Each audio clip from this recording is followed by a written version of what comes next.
Hello, everybody, and welcome back to the Basketball Maestros podcast. Thank you for joining us today. And at the time of this recording, podcast has officially turned 1 year old today. Started this channel a year ago, spontaneously out of the blue. Thought to myself, you know what? Friends and I have been talking about a podcast for a while. I'm just gonna decide to start one, see where it goes. About a year in now. Hoping to see it grow even more moving forward. Gonna be on the grind for however long we do this for. Been having a lot of fun doing it so far. Like having a platform to speak my mind the past couple of days, with the good old Lakers and Saints being my two teams being very disappointing, allows me to vent to whoever watches, and it actually helps post recording whenever I release my steam from the Lakers. I just feel a lot better. So a year in, many more to come. So yeah, that's my little spiel. We're gonna talk about some NFL today.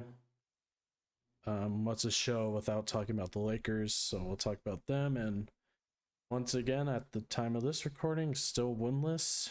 By the time this show airs, they'll be in Minnesota playing the Timberwolves. Maybe by the grace of God, we'll get our first win today. But talk about the Lakers a little bit, and then we will dive into our most surprising and disappointing teams so far, about 4 to 5 games into the season, depending on whatever teams stand at this point. But that should be enough time for the show today. We'll jump right into it, to the NFL. The Saints had a bye week, so not much to talk about there. Did see a report today that Alvin Kamara is reportedly expected to be traded. According to Uncovered NFL on Instagram, that's where I saw that report. Believe he's somewhat reliable, don't know, but reportedly Kamara is very likely to be moved. Some teams are the Eagles, which the Saints traded CJ Gardner-Johnson to, which that was kind of a surprising move to me. The Rams are obviously thrown in there. They're linked to CMC, who eventually got traded to the Niners. You got the Bills and the Chiefs as well, which to me, as a kind of casual fan, I like to watch the Saints play. They've been entertaining to watch. They've been to the playoffs the past couple of years, besides last year where they missed out. But it's been an enjoyable ride. I hopped on the bandwagon when they beat the Colts in the Super Bowl, and it's just been very much of a roller coaster ride. The good old Drew Brees days, watching him just lead us in the playoffs, and he's had some good performances, some bad ones. The one that comes to mind is the infamous Rams game, I believe in the divisional round, where the big PI missed call and just all the fun stuff, previously losing to the Bucks in that COVID year. So kind of inevitable. Once Drew Brees walked out of the door, it was the QB1 was just a big hole, and obviously still is. Not looking great, and honestly makes sense. The Saints put around a decent roster, and just injuries have absolutely killed this roster.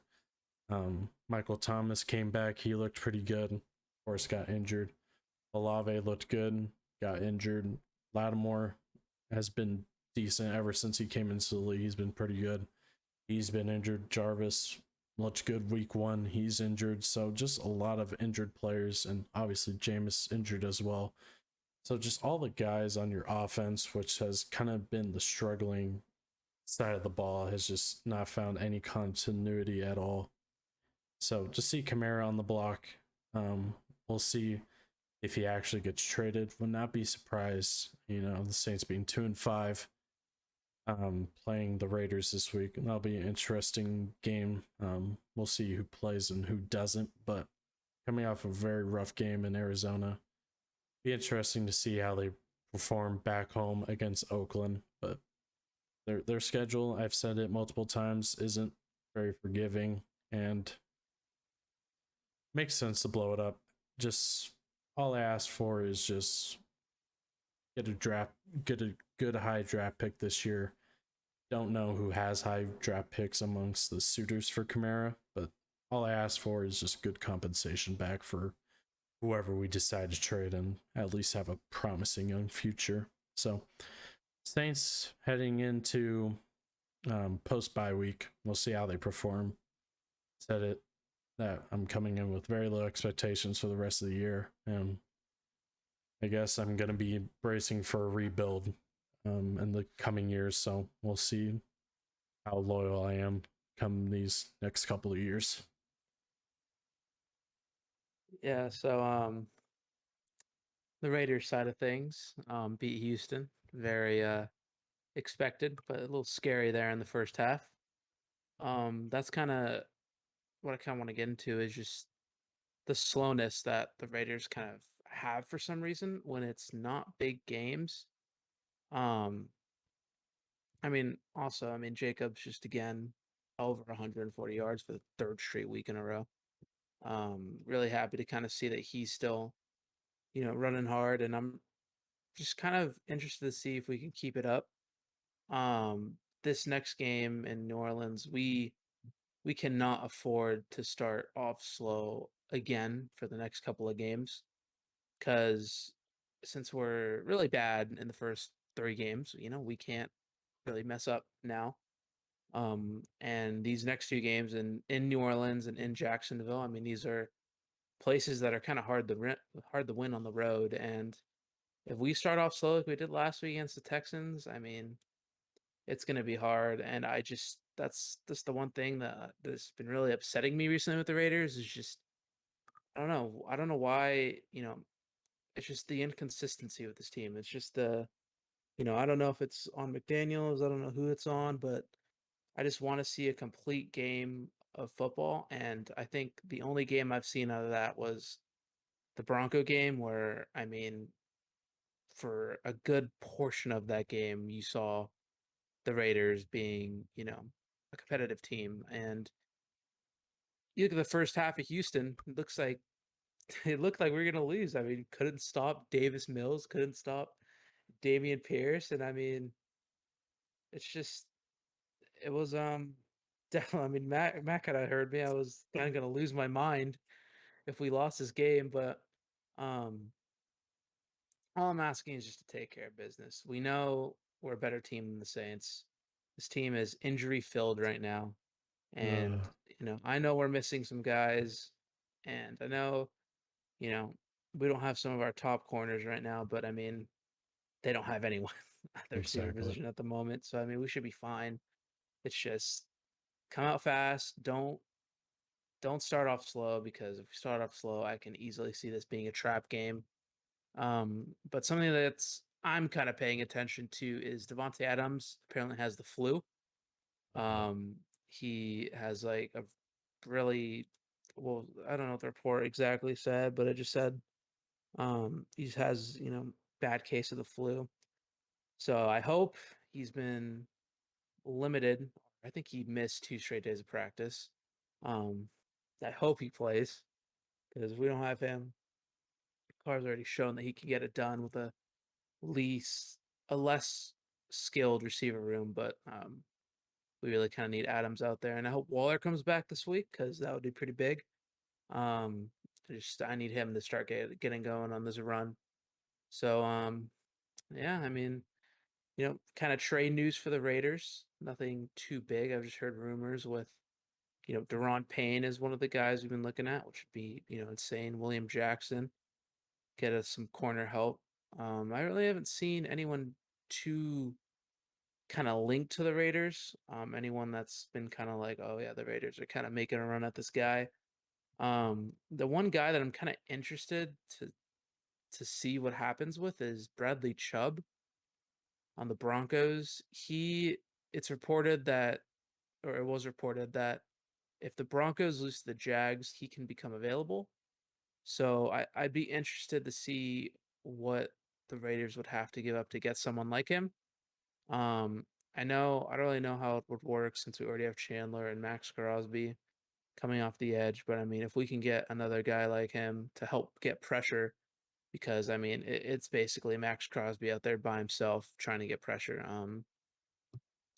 That's been the one thing in this team as well defensively. We cannot get after the quarterback, and we do not have the talent in the secondary to sit back there for 8 seconds, 7 seconds, 6 seconds to try to let our ends get home. So I mean, that's gonna be something that we really need to improve on this by trade deadline. That's kind of what I want. So I mean, we'll kind of see how that plays out. But I mean, Thursday night football happened at the time of this recording, and Tom is Tommy, not him uh-oh. anymore.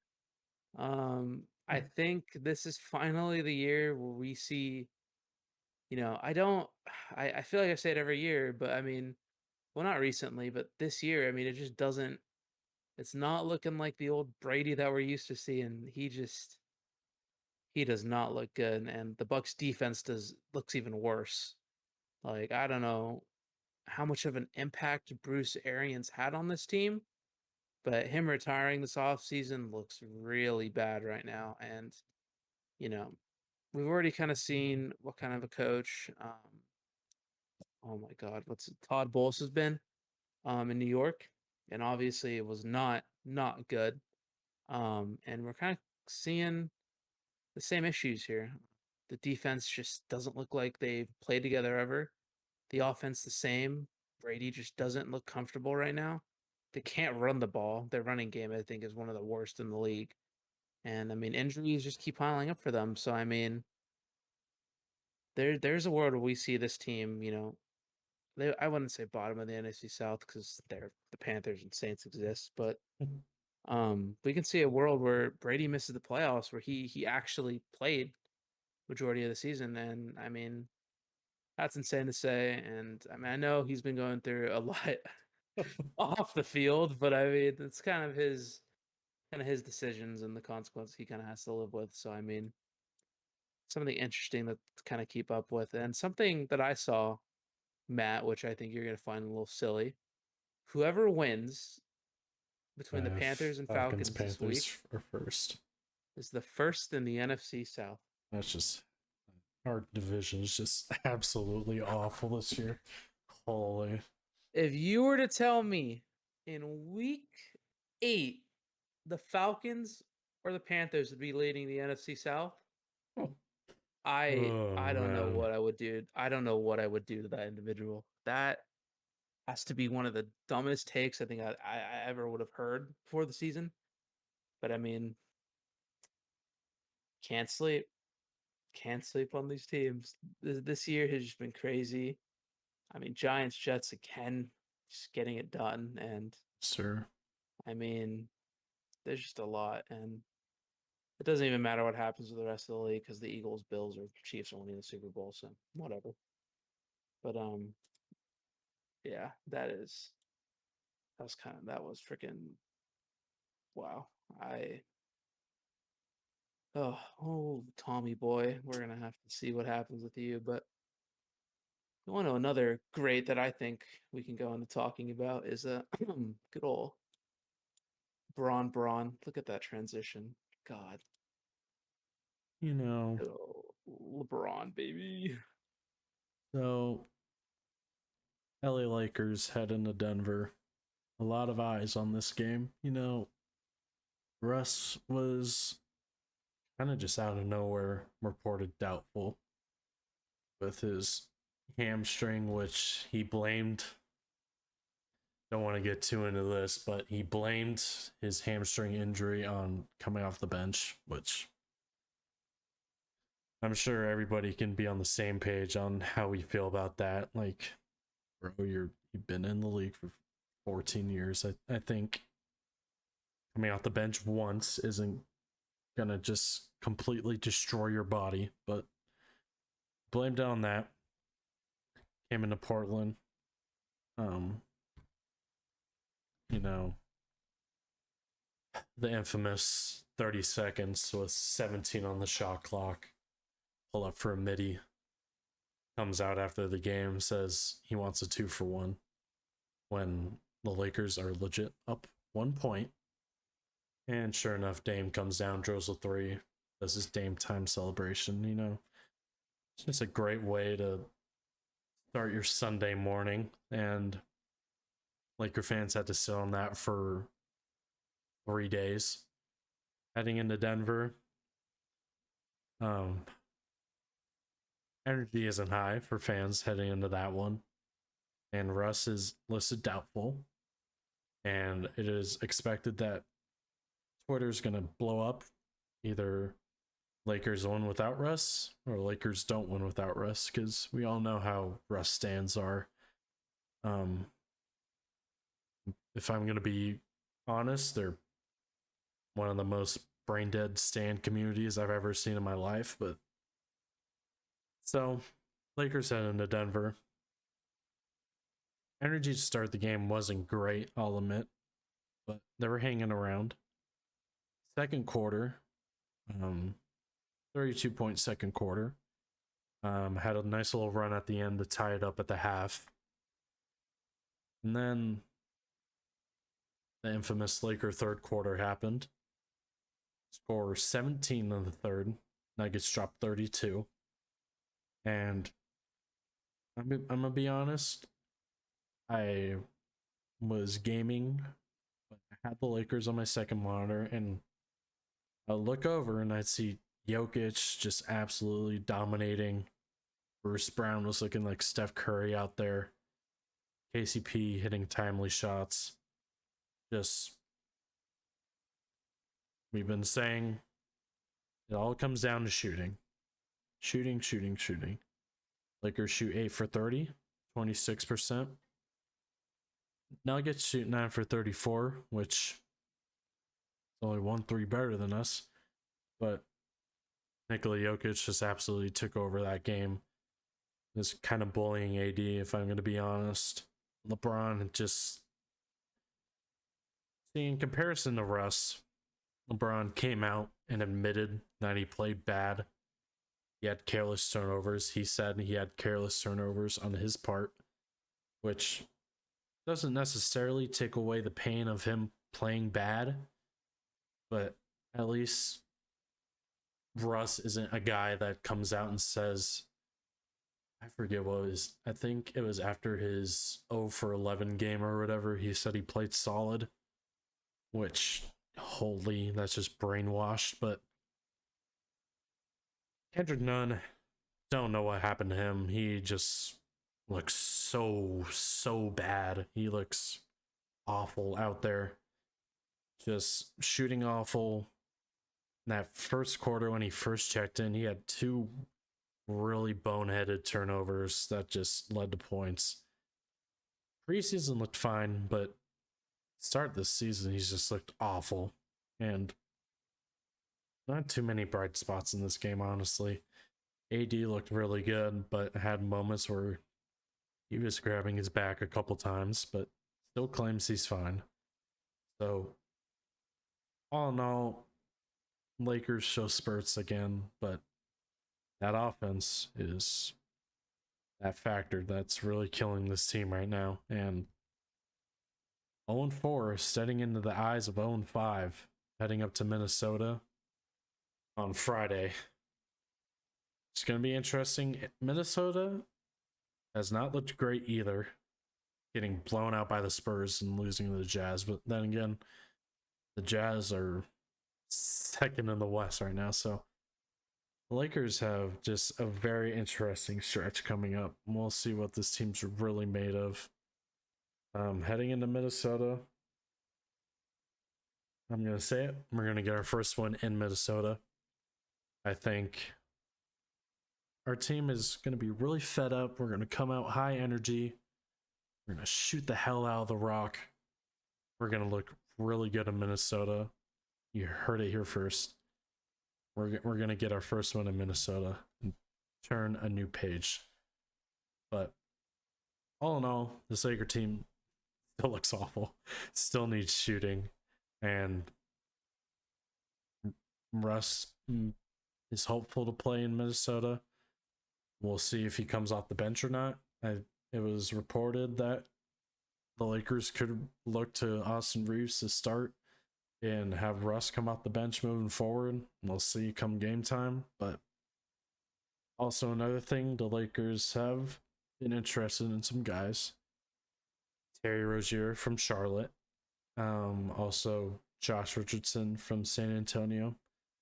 Um, Josh Richardson has looked solid. He had a 27-point game, I believe, earlier in the year. He's shooting the ball pretty well. Terry Rozier's looked really good as well, but unfortunately went down with injury. But if I'm the Hornets, I don't think they're necessarily going to be wanting to trade right off the bat. They still look solid. They're not necessarily coming out of the gates looking rough. So we'll see how Charlotte looks moving forward. I don't know if they're going to be willing to move, period, in terms of trades, but I think the Spurs are kind of the only option. If I were to place some money on it, I think the Spurs kind of look like the only option.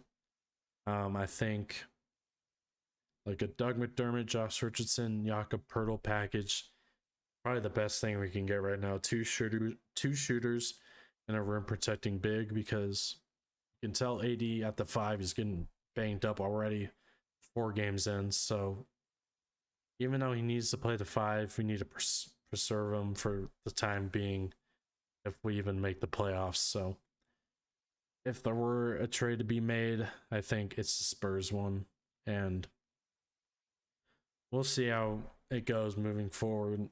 I'm interested to see how long it takes for our front office to attempt to make a change, because first 10 games already looking very ugly, already 0-4.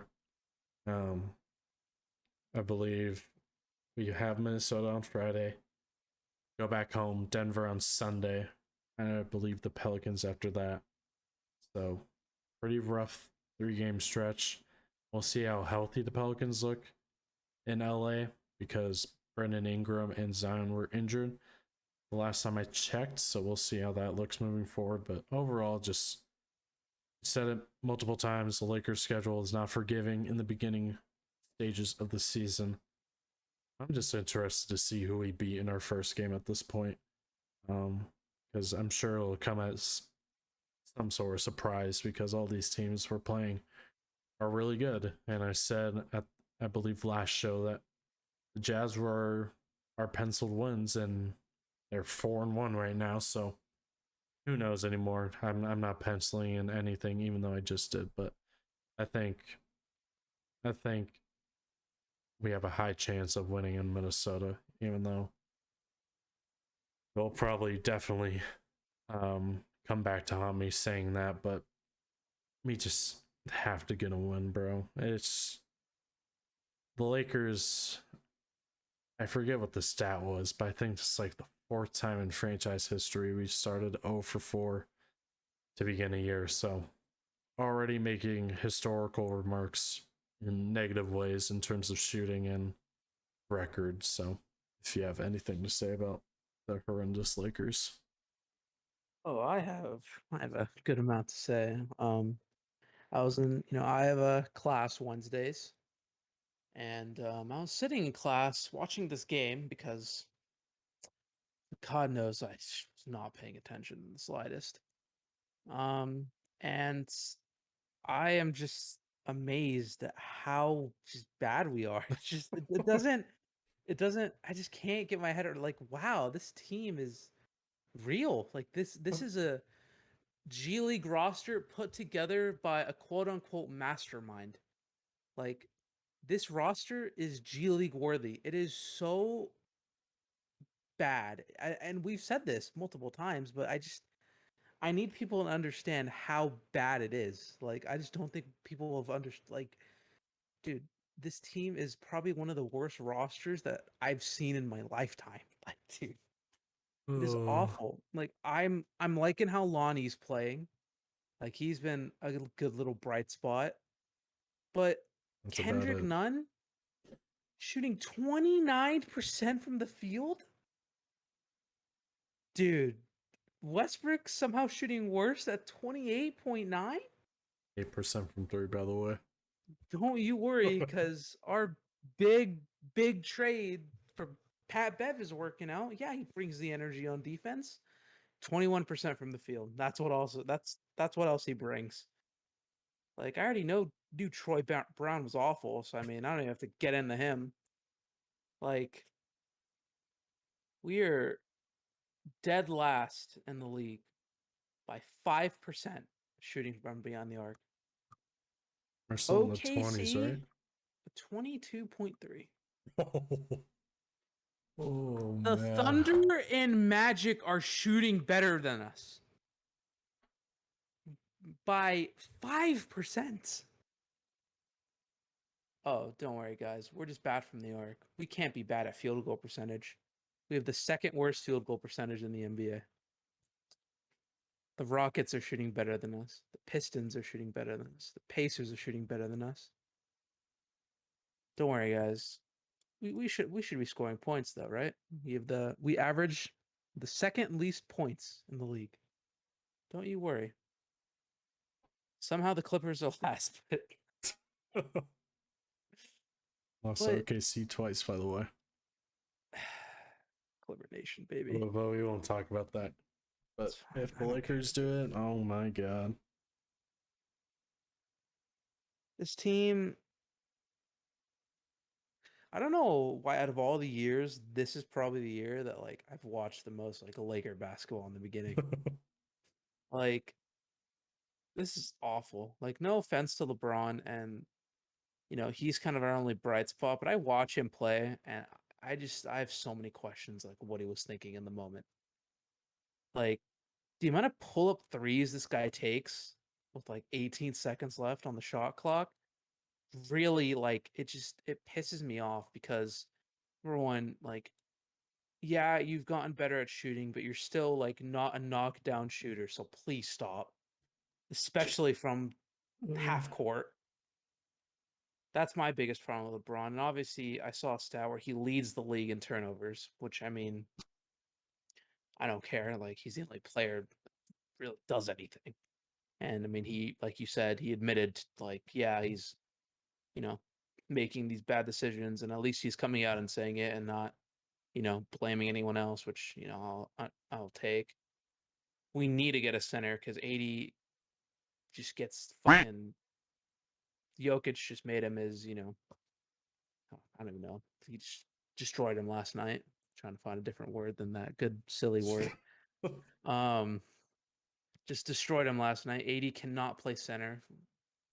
He is running down the court like looking like every bone in his body is about to break, dude. This guy every play leans over, hands on his knees, holds his back. It's like, dude, just retire already at this point. Like, oh my god, you can't stay healthy. Lonnie's a bright spot, and then good old Russ entering the tunnel dancing because God, dude, I forgot about why that. why not? That Why pissed not? me off. It pissed me off, dude. Like, get him out of here. He doesn't want to be here. He's not having fun playing for this team. So why is he still here? Rob, get on the phone, man. Get on the phone right now. Find a team. I don't care what we trade for. But as long as that trade allows me to never see Matt Ryan and Juan Toscano Anderson on the floor again, I love it. Because I can't bear watching those two on the floor with Westbrook ever again. This team is so bad. We literally picked up like a delivery driver in Matt Ryan. Like, dude, this guy is getting minutes in the league. Like, no offense. He's a quote unquote shooter. Like, dude, it's just like, cool, you can shoot, but you're worse at every aspect of every other aspect of the game, dude. Like, you don't do Oh. anything, man. 0-4, and you know, we were supposed to record yesterday, but I got invited to go eat with some little class buddies, and they asked me, "When do you think the Lakers will win a game?" I pulled up our schedule. Minnesota lost, Denver lost, New Orleans lost, Utah lost, Cleveland lost, Utah lost, LA lost. The only game that I go into with a little bit of hope is November 11th against the Kings. That's the only game that I look at from like just my eyes and say, we can win this game. I looked at the entire November schedule and I see us winning 5 games max, maybe. We could lose to the Kings because God knows we're the Lakers. We should beat Detroit, and if we can't beat the Spurs 3 times, then we're just useless. Like Oh I don't man. see us above 6 wins come December. I truly I don't. And unless LeBron and AD carry, I just don't like there's no way anything that you can say, anyone can say that convinces me that this team has above 6 wins in December. Unless a trade is made. Because what we are forced to watch now is it is bad. And, you know, it's like I'm just looking at the roster still, and it's just how do you look at this roster on paper and say that's a championship roster? You don't. A fourth grader can figure it out. Like, dude, a Oh guy who can man. play 2K and just see the overalls knows like this is not a championship team. But a guy who just got a 4-year extension said this is the team that's gonna bring us to glory. We're a family And though. Laker family on top. I just hate that this we always talk about the Lakers, but it's like, guys, like if your team was this bad, like you would talk about it as much as we have to. Cause wow, dude, we are.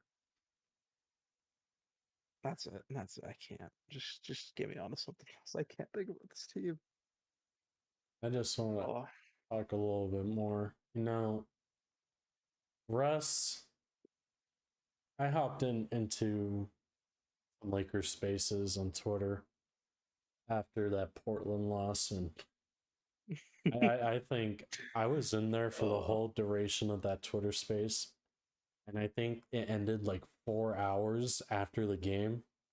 And once that Twitter space ended, I legit just laid in bed staring at the ceiling because that game was just really bad.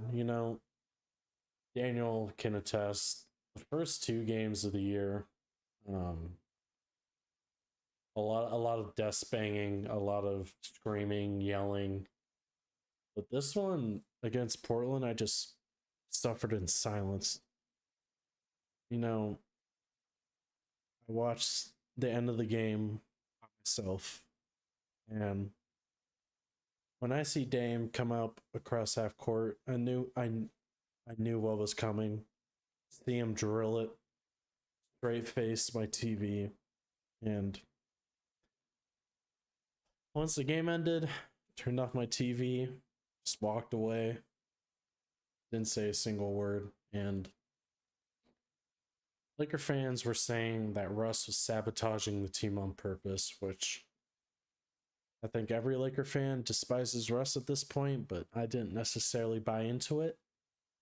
But once I saw his goofy blank just dancing in the tunnel, all happy go lucky, but his hamstring, it's jacked up, guys. But hey, he can still bust a move if he needs to. And once I saw that, I'm like, oh my god.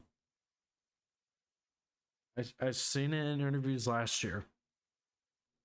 He said, pretty sure, damn near this. He said, basketball is not the end all be all for me, which I get. It's a sport. Sure, you can say that. But you're in an organization, the hometown kid. You come to the Lakers and you say that where fans are expecting championship contention each single year, and you come out and say that, that's not gonna rub fans the right way. And I never liked that. I'm pretty sure he said that multiple times throughout the year. And I can see it now. Because if LeBron was seen dancing through the tunnel as the Lakers are 0-3, 0-4 after the game, Twitter's all over him. So that tunnel video rubbed me the wrong way. And when I saw Pat Bev say in his interview, what are we shooting? Like 20%? Well, we shot 26% tonight, so we got better. God. And he said that straight faced, which sure. You got better tonight, Pat Bev. You shot believes 6%. that, which is the problem. You shot 6% better. But hey, you're still in the 20s, but hey, you got better. As Darvin Ham said, keep shooting them because They'll fall. league average shooters will just turn into sharpshooters if you just keep launching.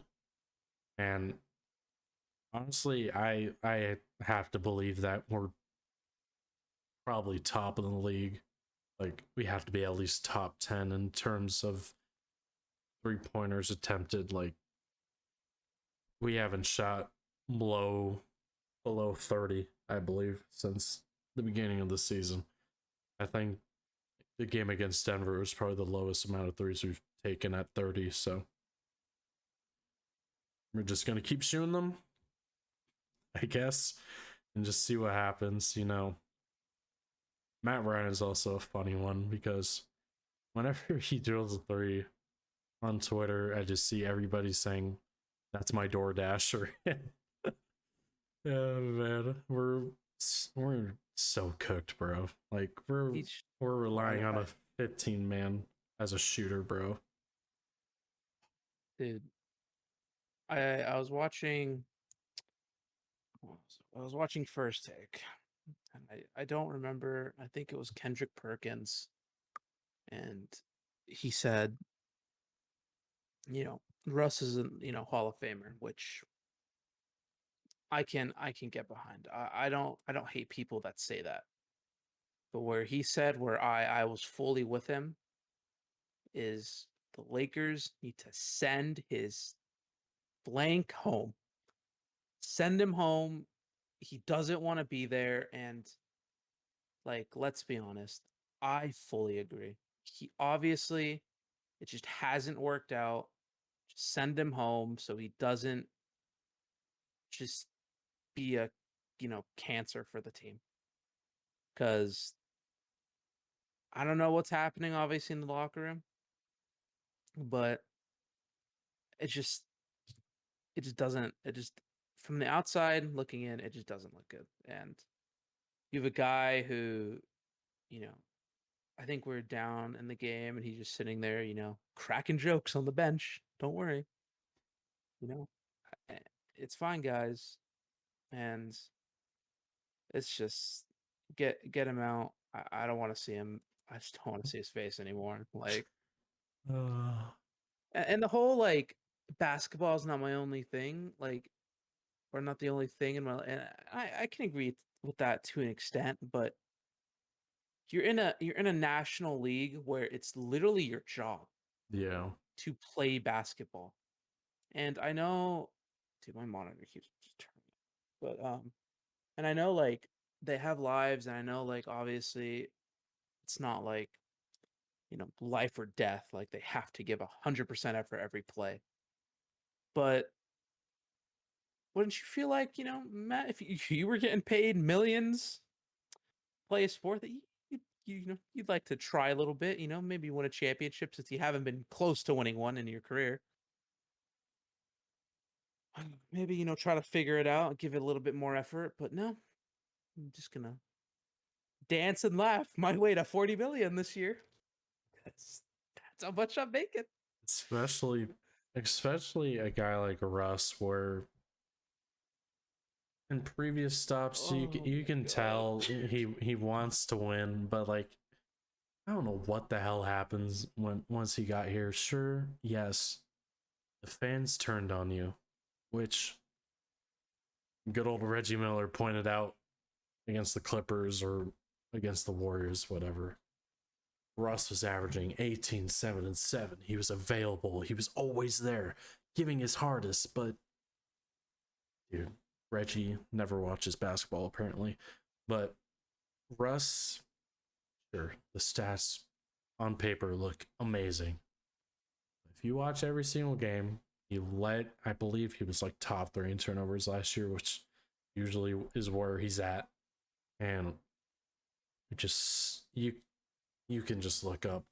I'm sure there's countless amount of videos of his lowlights last year, countless backboard shooting shots off the side of the backboard, horrendous passes, dribbling without no purpose, finding himself in horrible positions, jumping off the ground to make a pass, getting stuck in the air, throwing turnovers, all that kind of stuff. Dribbling off his foot. I know I saw that a couple times. Just, I truly believe if coming into this year, Russ truly gave it his all, truly bought in. We saw it in the preseason. I saw him trying on defense against Kawhi, against the Clippers. He had a horrendous shooting game, but he locked up Kawhi for like 3-4 possessions. He fronted Kawhi on post ups, got like 2 steals, I believe, and when Kawhi tried posting him up, he forced him into a travel. But and Laker fans were cheering him on. I heard it in the game. They were clapping. The arena was loud whenever you got those stops. But now he's just doing stuff with these post-game interviews in the tunnel. Laker fans aren't going to get behind that. And we all know that. So we've talked about the Lakers enough. But till next episode. They deserve it. It's just, they deserve it. Yeah. They're just terrible. Let's head into the most surprising and disappointing teams of the year so far. Take it with a grain of salt. We're about 5-6 games into the season. So just take it. Bear with us. Yeah. So I'll start off with disappointing first. I think the one that sticks out the most to me is the Philadelphia 76ers. Dude, that's so like loser of you. You know, Sixers opening night, James Harden looked really, really good and could very well be a dark horse for MVP. But they just looked so rough the past couple of games. You know, dropping a game at home against San Antonio. Not the greatest look in the world. Thankfully, they beat Indiana, which I assume after that Spurs game is not too many Sixer fans were high on, but gotta win against the Pacers. Lost their last game against the Toronto Raptors, which made them fall to 1-4 on the year. And looking at this box score, you have Tobias Harris, 3 points in 34 minutes. You have Joel Embiid playing good after he's gotten some slander. James Harden still playing solid. Tyrese Maxey had a pop-off game. But just nobody around just picking up the pieces. PJ Tucker 3 for 10. Tobias 1 for 5. Montrez getting 4 minutes. Anthony Melton played solid. George Niang 1 for 4. Daniel House 1 for 3. You know, I mentioned that I kind of like their depth, but now it's kind of scaring me. Yeah, not too many respectable shooters on this team. Daniel House is decent. George Niang is kind of just, if he's not making any shots, he's kind of useless. Yeah, Matisse Thybulle, who's completely out of the rotation. By the way, was a guy in the James Harden trade that was untouchable. They didn't want to move him. But now he's just completely not in the rotation, which is warranted. He hasn't been able to make 3-point shots. That's kind of been his whole thing. Great defender, just not respectable on the offensive end. But Joel Embiid has looked sluggish to begin the year, but against the Raptors, he looked pretty solid. But just overall, just the complementary pieces for the Sixers have looked pretty bad, and hopefully it's not the story of the year. Just Harden and Embiid, um, just trying to carry this whole team by itself. Also, their offense gets really stagnant at times. It's kind of like the Houston Rocket days where Harden pounds the air out of the ball and just it's just heavy ISO. So the Sixers need to work on their offense. Transition defense isn't great either. They don't play with much tempo as they should. Um, just overall, pretty rough start for the Sixers, but I still think they'll probably be top 5 in the East at this point. I had them top 3 probably. Um, Maybe I overestimated them, predicted them too high, but I still think they'll be a solid team come playoff time. But just overall, pretty rough start for the Sixers. Yeah, that was team that I was going to talk about. But I'd say my kind of other team that's kind of been a little disappointing, I say, is the Timberwolves. Um, Now you look at their schedule, and they've played Thunder, Jazz, Thunder, Spurs, Spurs, and Should be undefeated, honestly. as a team that kind of coming in, you make a big trade, obviously, to get Rudy Gobert, and you kind of hope that he would kind of help this team kind of win some more games, make them a little bit more serious. I just think that it hasn't been the case in the slightest. It just doesn't look like when you look at this team, and I haven't really watched the games, but you just kind of look at the stats and look at what's kind of happening, you know, it just doesn't look like they could put a complete, game together. It just looks like one of their stars, quote unquote, is having an off game, or maybe their bench just isn't contributing as they should.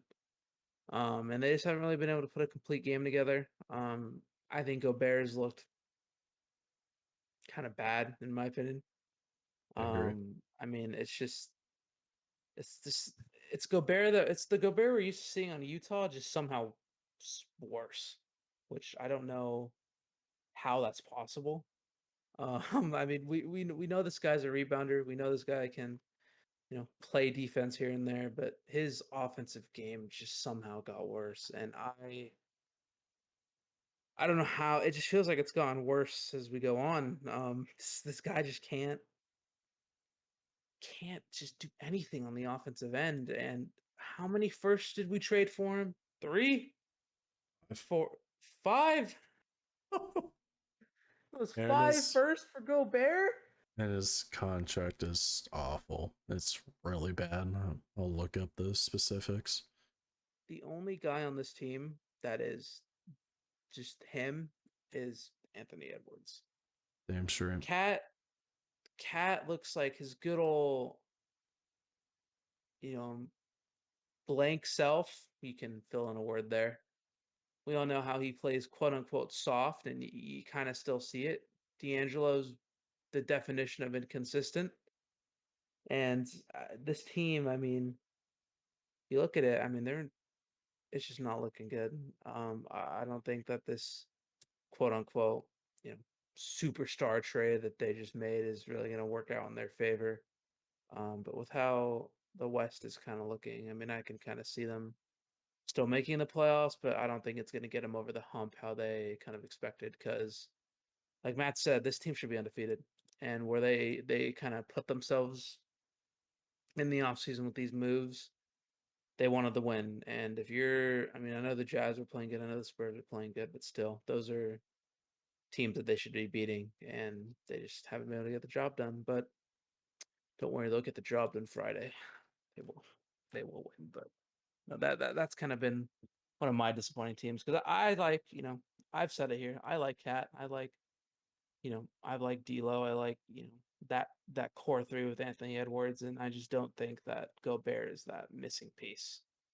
And clearly, we've seen through 5 games that clearly is not. not the missing piece that they wanted.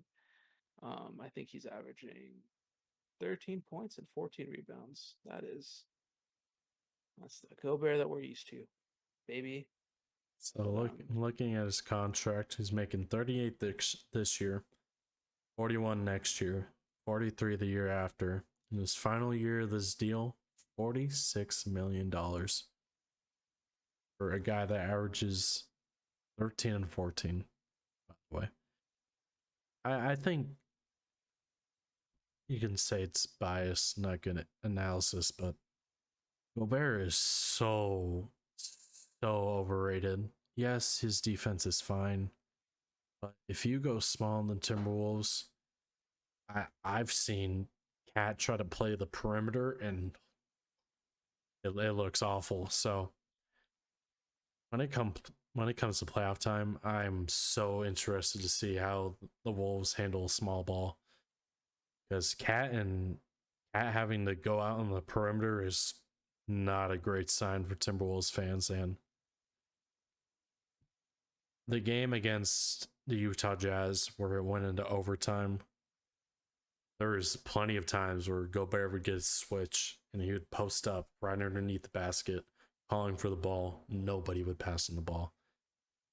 This guy, if he gets the ball in the post and he goes with the scoring mindset, this guy is the most soft, uncoordinated 7-3 guy I've ever seen in my life. He is so soft. Just his layup packages are just holy, they're really bad. And there's just instances where Gobert looks really bad, and when it comes down to playoff time, you're gonna see the real Gobert. We saw it plenty of times with Utah, the infamous Trey Man game, or not Trey Man, Terrence Mann game against the Clippers in the playoffs. So yeah, a guy who averages like he's basically just good for 10 rebounds, man. Like that's all. He's just good for rebounds and his cool little 2 blocks a game. Who barely scores 15. This guy's getting 40. I mean, Russ is making 40. So I mean, at this point, anything's possible in the league. oh But man, Gobert has been exposed multiple times on the Jazz. He's the reason Donovan wanted out, and I just don't. I just don't know. I don't even know who the Timberwolves GM is, but I don't know what this man was thinking, having a team with Rudy and Cat. Maybe yeah, two of the softest centers in the league, but it's fine. We got Naz Reid coming off the bench. So that's my guy. But uh, no, on a stack though, this duo is not gonna work out. And when it doesn't work out, I will laugh because the Timberwolves, I guess, gave up five first round picks yeah. for Coming a into this year, 15 and 13 guy. people were so high on this Timberwolves team. I mean, I can see it because teams aren't necessarily making playoff adjustments, which sure. This having Cat at the 4, having to stretch out to the perimeter sometimes is just not great. I don't think he's going to be able to keep up with perimeter guys, but moving forward, I have about 6 minutes left. We can jump into most surprising teams. I think the obvious one is obviously the Utah Jazz. Currently standing at 4-1, you know, third in the conference at this point. I don't think Danny Ainge was intending for this Utah Jazz team to be this good, or at least coming out of the gates hot, because things can obviously switch up. But Larry Markkinen is playing at like an MVP level. He's just been playing out of his mind, and Kelly Olynyk, even though he greatly irritates me by his physical appearance, he's had his games. He hasn't played great all season, but he's definitely had his pop-offs. Just all around a team that plays as a team. Will Hardy, the new coach over there, he's got his team playing hard. Vanderbilt's look good. Clarkson's look pretty good. Sexton's been a little disappointing, but he hasn't gotten many minutes. It's kind of been Mike Conley getting the bulk of minutes, which I didn't really expect coming into this year. But we'll see if that changes if they move Conley, which I assume they probably will. But their one loss coming to the Rockets, which was surprising after beating up on the Nuggets, beating the Timberwolves, and then beating the Pelicans in overtime, which granted they lost Zion through, I believe, halfway through the game. BI was ruled out early in that game as well, so but still a very quality win for Utah on the road. And I'm pretty sure nobody expected Utah to come out of the gates like Yeah. this, Mm-mm. 4-1. So that's definitely probably the most surprising team for me. Hey, they just don't want Victor. It's okay though. Danny's gonna have to Um, change that. I'll take the obviously the second most surprising team probably in the league is the Portland Trailblazers. Um, I mean, wins over the Suns, Nuggets. I guess you can say the Lakers, which are probably their big standout wins. And Dame, I know he just was announced to be out for 1 to 2 weeks, I think. Was averaging 31 points, 4 assists, 4 rebounds. I mean, he was kind of looking good on his, return after last year. Of course, he was on my fantasy team. Died. But no, he's actually looked really well. I'm really happy to kind of see him bounce back a little bit. And obviously the injuries, he's out for 1 to 2 weeks, but we can kind of see how this team will respond with it. Simons has been playing really well.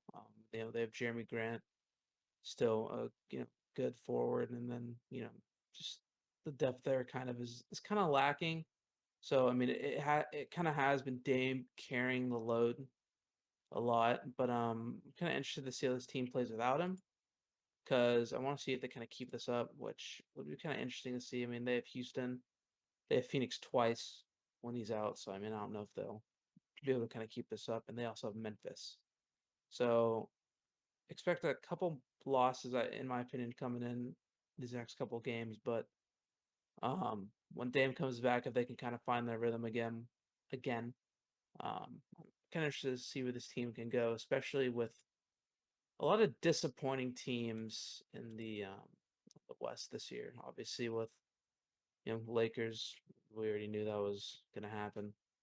Um, I'm kind of interested to see how these Blazers, Jazz, kind of see how they play out, see if they can actually make that plan, which would be kind of interesting. Um, Obviously, teams were kind of coming into this year saying, "Oh, Jazz are getting Victor, Blazers getting Victor, Pistons Victor," and everyone's obsessed with who's gonna get this good old 7 foot freak of a freaking talent. Um, but seeing these two teams come out and Trailblazers right now number one in the West, Jazz number three. I mean, I know it's only 5 games in, but I'm really interested to see if they can keep this up because the Jazz unironically like play really like hard. Like they Yeah. they are on a mission to like just prove everyone wrong, and credit to them honestly for a team that everyone wrote off, just like Gino. He Just didn't like write G. back, baby. They didn't write back. Um but no, on a serious note, Laurie Marketing is just playing out of his mind right now. I mean, that guy, Bulls fans are probably crying, but um, just seeing him play really well, and then the rest of the team. Good to see Mike Conley winning, baby. That's all that matters. But no, just want to see how those teams play out for the season. But yeah, Only if the Jazz had good jerseys. Like, it's fun. it's a recipe for disaster coming into the season with those practice jerseys. But hey, man, 4-1 currently. Can't be mad at it. They were trying to tank, man. So that'll coming up on time here, so that will do it for this show. Didn't really get to talk about some more disappointing teams, so probably next show we'll pick up a little more on that. But thank you for tuning in, however you are tuning in, whether it be YouTube or University Pulse. Thank you for tuning in, checking us out. If you're a new listener, follow us on Instagram and TikTok and YouTube at the Basketball Maestros. We go live every Friday from 4 to 5. And yeah, that will about do it. And we will see you guys next time. Take care.